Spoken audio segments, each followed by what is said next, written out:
జైల్లో ఉండిపోయిన మత్స్యకారులు ఏదో సినిమాలో చూపించినట్టుగా హీరోయిజం చూపించడానికి ఏమి ఉండదు. కాబట్టి రియల్ లైఫ్లో వాళ్ళని బయటికి తీసుకురావడంలో నిజమైన కృషి చేసిన వాళ్లే హీరోలు అవుతారు. ముఖ్యంగా ఆ కుటుంబాల వాళ్ళు, అందులోనూ లేడీస్ అంత కష్టపడి వెళ్ళి ఆందోళన చేసి తమ భర్తల్ని తిరిగి క్షేమంగా తెచ్చుకున్నారు. వాళ్ళు నిజమైన హీరోస్ అని అనుకున్నాం, నిజమే. కానీ రాజకీయ పరంగా ఆ ప్రాసెస్ నడిపి వాళ్ళు తొందరగా బయటపడడానికి కృషి చేసిన అసలైన తండేలు ఎవరు అంటే ఆ చనిపోయిన బీజేపీ నాయకురాలు సుష్మా స్వరాజ్ అన్నట్టుగా సినిమాలో చూపించారు.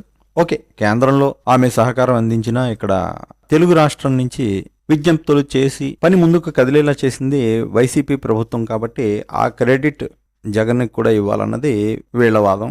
ఈరోజు ఎలా మర్చిపోతాము? హైదరాబాద్ వరకు తీసుకెళ్లారండి. సినిమా వాళ్ళకి పొలిటీషియన్ వద్దనేసారండి. అక్కడ మాట్లాడలేదు. సినిమా విడుదల అయిన తర్వాత మీరు ఏం చెప్పుకోండి అన్నారు. ఇప్పుడు నేను జగనన్న కోసం చెప్తాను. జగనన్న మెయిన్ హీరో అండి.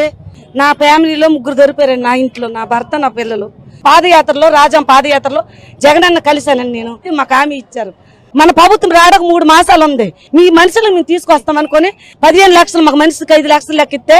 కాకపోతే ఆయన పేరు ప్రస్తావించకపోవడం ఏదో తప్పు అన్నట్టు చాలా మంది కామెంట్లు చేస్తున్నారు. కానీ వాళ్ళు వైసీపీ వాళ్ళు నిజానికి ఆలోచించండి, అది సాధ్యమయ్యే పనేనా? ఇప్పటికే ఒకసారి ఆ వైసీపీ క్యాండిడేట్కి సపోర్ట్ చేసినందుకే అల్లు అర్జున్ ఎన్ని అగచాట్లు ఎదుర్కోవాల్సి వచ్చిందో చూసాం. మళ్ళీ ఏదో శుభాని ఏదో పాన్ ఇండియా మూవీ రిలీజ్ చేసుకుంటూ ఆ సందర్భంలో మళ్ళీ జగన్ పేరు తెలిస్తే మళ్ళీ ఎన్ని ఇబ్బందులు ఎదురవుతాయో. చెంచల్గూడ జైల్లో ఒకరోజు ఉండడం, పాకిస్తాన్ జైల్లో కొన్ని నెలలు ఉండిపోవడం కంటే కష్టమేం కాకపోవచ్చు. కానీ ఎందుకు వచ్చిన బెడదా అని అనుకుని ఉంటారు. ఏదేమైనా వాళ్ళంతా బయటపడ్డారు. క్రెడిట్ మాదంటే మాదని ఎవరెవరు కొట్టుకున్నా ముందరైతే మంచి జరిగింది. అది సంతోషించాల్సిన విషయం.